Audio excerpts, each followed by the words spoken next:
Welcome to Blizzard Fire. We hope this video helps fire up your solution. You start by ensuring you have an admin account and a quick backup. This prevents data loss during fixes.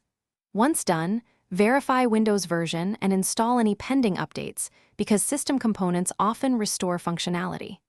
Next, restart Windows and confirm basic system settings like date/time and network state. These trivial items can block the security page. If you're ready, open Services and Event Viewer to capture immediate errors before moving into deeper repairs.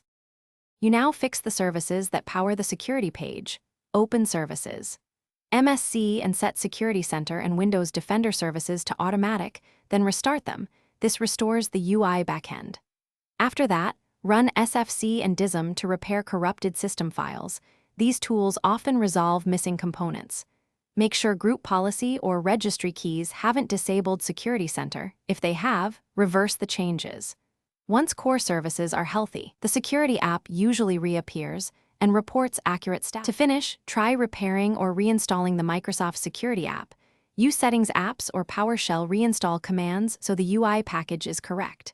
If problems persist, create a new admin user and test the security page there. This isolates profile corruption. As a last resort, perform system restore to a known good point or reset Windows while keeping your files. This replaces system components without full data loss. If it still fails, note any error messages and consult logs before escalating. Thanks for watching. If you found this helpful, don't forget to like and subscribe.